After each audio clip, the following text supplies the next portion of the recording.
আসসালামু আলাইকুম রহমতুল্লাহি ওয়া বারাকাতুহু। আজকে কোরআন শিক্ষার এই ক্লাসে মিম সাকিনের ইজহার শেখানো হবে। মিম সাকিনের আগের দুইটা কায়দা বলা হয়েছে, ইকফা এবং ইদগাম। আজকে মিম সাকিনের ইজহার সম্পর্কে আলোচনা করা হবে। এই মিম সাকিনের ইজহারকে ইজহারে শাফবিও বলা হয়। শাফবুন শব্দের অর্থ হলো ঠোঁট।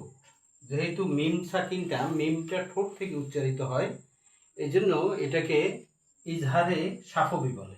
ইজহার শব্দের অর্থ আমরা আগে পড়েছি, মানে স্পষ্ট করে পড়া। এই মিম সাকিনের ইজহারের হরফ হলো 27টি, অর্থাৎ বা এবং মিম ব্যতীত বাকি 27টি হরফের যে কোনো একটা হরফ যদি এই মিম সাকিনের পরে আসে, তাহলে ওই মিম সাকিনকে কোনো রকমের গুণনা ছাড়া স্পষ্ট করে পড়তে হয়। এটাকে মিম সাকিনের ইজহার বলে, অথবা ইজহারে শাফবি বলা হয়।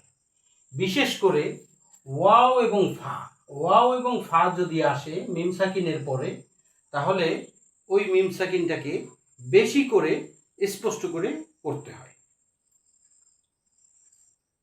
তার কারণ হলো, এই ওয়াও এবং ফা হলো মিম সাকিন মিমটা যেখান থেকে উচ্চারিত হয়, অর্থাৎ ঠোঁট সম্পর্কিত। ওয়াও এবং ফাও ঠোঁট থেকেই উচ্চারিত হয়। এই জন্য এই মিম সাকিনের পরে ওয়াও এবং ফা যদি আসে, তাহলে এই মিম সাকিনকে বেশি করে স্পষ্ট করে পড়তে হয়। যেমন আপনারা দেখেন, লাহুম ফিহা। এখানে দেখেন, এই লাহুমের মধ্যে এই মিম সাকিন আসছে। এই মিম সাকিনের পরে ফা আসছে, লাহুম ফিহা। লাম জবর লা, হা মিম পেশ হুম, লাহুম। ফা ইয়াজের ফি, হা আলিফ জবর হা, লাহুম ফিহা। এখানে হা মিম পেশ হুম, এই মিমটাকে স্পষ্ট করে পড়তে হবে। ঠিক একই রকম দেখেন, আলাইহিম ওয়াহুম ফাসিকুন। এখানে দুইটা জায়গায় এই মিম সাকিনের ইজহার করে পড়তে হবে। যেমন আইন জবর আ, লামিয়া জবর লাই, আলাই। হা মিম জের হিম, আলাইহিম। ওয়াও জবর ওয়া, হা মিম পেশ হুম, ওয়াহুম। এই যে হা মিম পেশ হিম, এই মিম সাকিনের পরে ওয়াও আসছে, এই যে ওয়াও। অর্থাৎ মিম সাকিনের পরে যদি বা মিম ব্যতীত অন্য যে কোনো হরফ আসুক, বিশেষ করে ওয়াও এবং ফা, এই যে ওয়াও এবং ফা আসলে এটাকে আরো বেশি স্পষ্ট করে পড়তে হয়। যেমন আলাইহিম ওয়াহুম, এই যে ওয়াহুম, ফা আলিফ জবর ফা, সিন জের সি, ফাসি। কফ ওয়াও পেশ কু, নুন জবর না, ফাসিকুনা। আলাইহিম ওয়াহুম ফাসিকুনা। এখানে দেখেন, এই একটা মিম সাকিনের ইজহার হয়েছে, আর এই একটা হয়েছে। এই যে মিম সাকিনের পরে ফা আসছে। আলাইহিম, এই একটা মিম সাকিনের ইজহার। ওয়াহুম, এই একটা মিম সাকিনের ইজহার। আলাইহিম ওয়াহুম ফাসিকুনা, আলাইহিম ওয়াহুম ফাসিকুনা। এখানে একটা ইজহার হয়েছে, এখানে একটা ইজহার হয়েছে।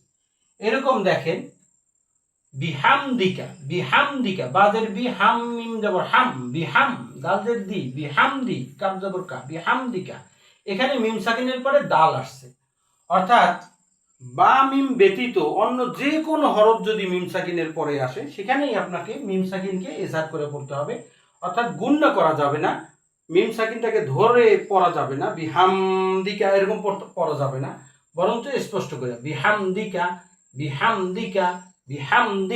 এইভাবে পড়তে হবে। এরকম দেখেন, হামজা জবর আ, লাম মিম জবর লাম, আলাম। তা জবর তা, র জবর র, তার। আলাম তার। এই যে মিম সাকিনের পরে তা আসছে। অর্থাৎ বা মিম ব্যতীত অন্য বাকি 27টা হরফের যে কোনো একটা হরফ যদি এই মিম সাকিনের পরে আসে, তাহলে সেখানে ওই মিম সাকিনটাকে স্পষ্ট করে পড়তে হবে, আলাম তার। এরকম দেখেন, ওয়াও জবর ওয়া, লাম মিম জবর লাম, ওয়ালাম। ইয়া ওয়াও পেশ ইউ, ওয়ালাম ইউ। লাম দাল জবর লাদ, ওয়ালাম ইউলাদ, ওয়ালাম ইউলাদ, ওয়ালাম ইউলাদ, এখানেও মিম সাকিনের পরে ইয়া আসছে, যার কারণে এই মিম সাকিনটাকে স্পষ্ট করে পড়ছি ওয়ালাম ইউলাদ। এখানে ওয়ালাম ইউলাদ, ওয়ালাম ইউলাদ এইভাবে পড়া যাবে না, অর্থাৎ মিমটাকে ওখানে ধরা যাবে না, গুণনা করা যাবে না, কোনো প্রকার গুণনা ছাড়া একদম স্পষ্ট করে পড়তে হবে ওয়ালাম ইউলাদ, ওয়ালাম ইউলাদ, ওয়ালাম ইউলাদ।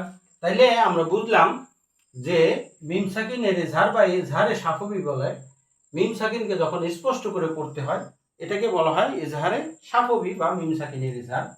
বা মিম ব্যতীত অন্য যে 27টি হরফ আছে এই 27টা হরফের যদি মিম সাকিনের পরে এই 27টা হরফের যে কোনো একটা হরফ আসে তাহলে সেখানে মিম সাকিনকে স্পষ্ট করে পড়তে হয়, বিশেষ করে ওয়াও এবং ফা। যদি মিম সাকিনের পরে বিশেষ করে ওয়াও এবং ফা আসে সেখানে আরো বেশি স্পষ্ট করে পড়তে হয়, এটাকে ইজহারে সাফবি বা মিম সাকিনের ইজহার বলা হয়। যেমন লাহুম ফিহা আলাইহিম ওয়া হুম ফাসিকুন, বিহামদিকা আলাম তারা ওয়ালাম ইউলাদ, ওয়ালাম ইউলাদ। এইভাবে মিম সাকিনকে এই বা মিম ব্যতীত অন্য 27টা হরফের ব্যাপার সময় এই মিম সাকিনটাকে স্পষ্ট করে পড়তে হয়, এটাকে ইজহারে সাফবি বা মিম সাকিনের ইজহার বলে।